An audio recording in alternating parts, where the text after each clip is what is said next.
A lot of people are disabled, as am I, and I hope that whoever sees this will understand that we need to have not only this shelter, but we need more. And it's not right to have people living in the streets. We just sent someone to the hospital today, and she has nowhere else to go. So if we don't have this, it's a frightening place on the street, particularly for an older woman.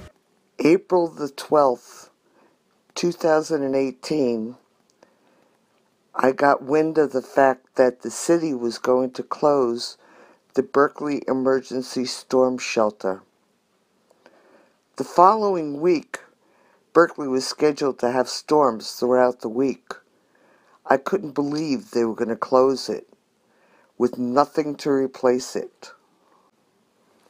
Over 90 people were spending the night there, some for a month or two already, and they had no place to go, nothing to replace it, no place to get away from the rain, no place to lay down and sleep without being harassed potentially.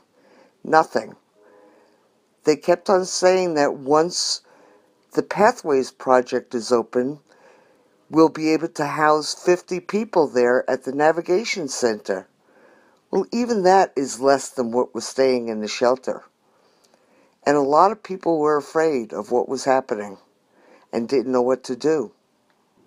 I'd say about 80% of the people that live here or stay here have mental disabilities, physical disabilities. With a facility like this closing, they have absolutely nowhere to go. There are no social service agencies that are accommodating people with disabilities other than Ed Roberts campus maybe mental health, but there's no housing, there's no shelter, there's nothing in a positive venue to help these people once they leave this place. And Berkeley needs to keep it open a lot longer, maybe year-round. We're reaching 100 people every night, even though the capacity is 79. We have a waiting list that if somebody signed up and they don't show up, then we wean from the people that are waiting to give them a place to sleep. Of that 100-some people, they all have a hot meal here every night from our volunteers in the community that provide fresh food out of pocket. Got some restaurants, Cafe V, the Mid-Eastern restaurant, Luca's Cucina Italian restaurant, 7-Eleven, that have all contributed with hot food. Their employees, their staff, their owners have come here and prepared things for 100+ people. The city is bringing in stairs, which has that FEMA encampment down on 2nd Street between Virginia and Cedar. Apparently, private donors have allocated $100,000 for floral and fauna. They want to see trees and bushes and shrubbery. While a lot of people are saying, well, that's a waste of money when you can use it on somebody that is in need. But that's not our call. It's not the city's call, because the people said, this is what we want to do with our money. It was heartbreaking to listen to people feeling like if they got put back on the street, they wouldn't survive. They would not be able to live out there. We were going to have potentially 100 more people out on the streets for no reason whatsoever other than the fact that the storm season is over. Well, aren't we supposed to find shelter for these people? Aren't we supposed to have adequate housing? Yeah, my name's Paul Alexander. My wife and I, this is the first step in us getting back to our own place. We were homeowners at one time, but lost our home. I think that the city council should do whatever they can, because there's so many people out here on the streets. It's a shame. It's a disgrace in this country. But, you know, if it closes up, I think a lot of people are going to suffer. There's going to be more homeless on the street, and everybody here is, you know, we're all trying to get ourselves together and try and find homes, and without this shelter, these people would be living out on the street. Yep. And, you know, I think the city should come down here and look. Everybody here that runs this place is very nice, the food is good, and, you know, without this place, none of us would have a place to go. Being on the streets is not an easy way to exist. You don't know where you're going to be from night to night. people look down on you. When I get my treatment, I wouldn't have anywhere to rest because my treatments really take a lot out of me. You know, I'm fighting cancer, and I just, you know, everybody needs a place like this. And when you're sick or you're a senior, it's not good to be out on the street. It's, you know, in this country, it's a disgrace because I did a little research on it. Fully 1/3, the estimate is, and they consider it a conservative estimate, fully 1/3 of all the homeless in California are supposedly veterans. That's a disgrace in this country. I don't care if they went to combat or not. They were willing to step up and serve their country, and there should be some benefit to that for them, you know. My name is Mike Harris. I have literally been homeless for, I guess, a year now. I lost my place. Actually sold the building and they kicked me out. I had a voucher. Worked with the city of Berkeley. Berkeley Senior Housing, rather. However, they sold the building and I lost the voucher and I'm currently living out of storage. And yeah, I've been here for maybe 3 months here. And literally when it's over here next Sunday, I have nowhere to go. Bus and board, up all night long.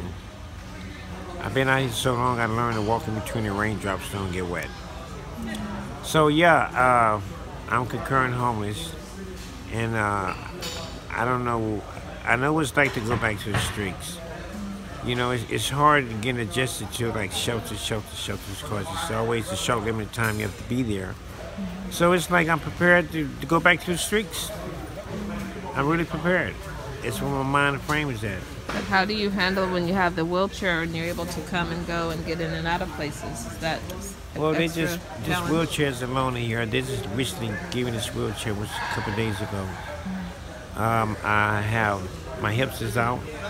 I have to have a hip operation, and I have swollen knees, swollen ankles. It's hard sleeping on a mat, getting up on the mat every morning. I'm disabled, totally disabled. You know, it's you know, it's a hurtful pain. My name is David Rivera. I have progressive multiple sclerosis, and I've been here now for probably about 2-3 weeks, you know, and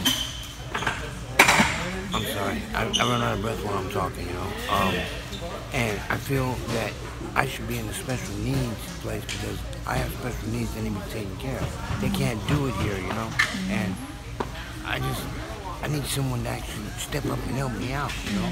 I mean, I don't have a phone. I just got that phone, and I don't even know what I paid $20 for it, you know. And it's a Metro phone, and to be honest with you, I can't even touch the touchscreen because my fingers move too much, you know. Where would you go if you weren't here at this place? It's possible that I'd be sleeping in front of one of the storefronts, you know. Is that where you were before you came here? Well, yeah, I was in Antioch, you know, and trust me, I got robbed left and right, you know. I really appreciate being here. I just turned 58. I got hit by a car. I got scoliosis.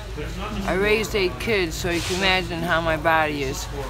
I am doing everything I can to find a place to live. And if it wasn't for this place, I'd be dead because I cannot live outside. I wish this place could be kept open because I'm worried. It's going to be closing like in 5-6 days.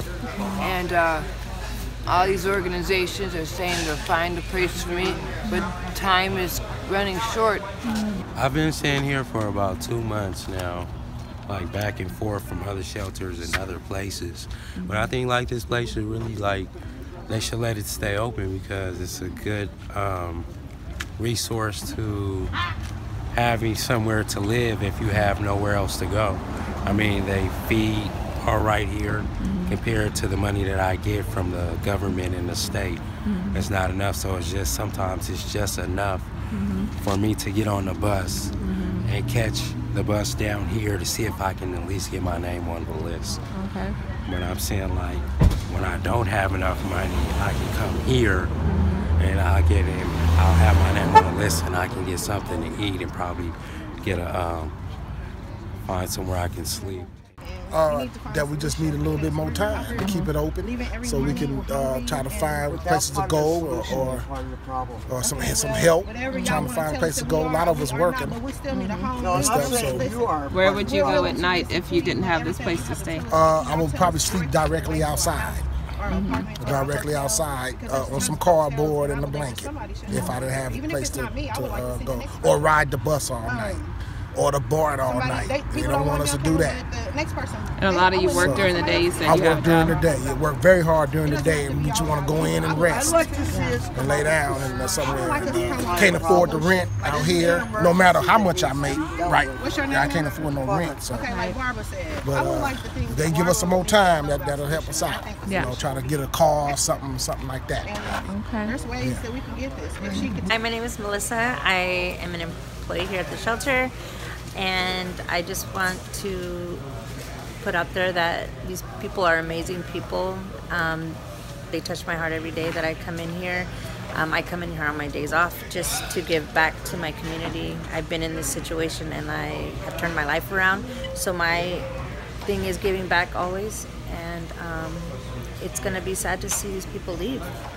Why aren't we resolving this issue?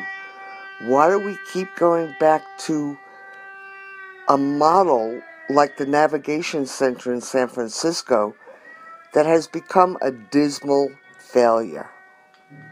So what is the answer then? What are we supposed to do? Well, in my opinion, a lot more of us need to get involved. A lot. We need to start writing to our council members, the mayor, city council, meetings. We need to step up and say how we feel. We need to write to the city manager. We need to put out information tables so people can get educated to what's going on.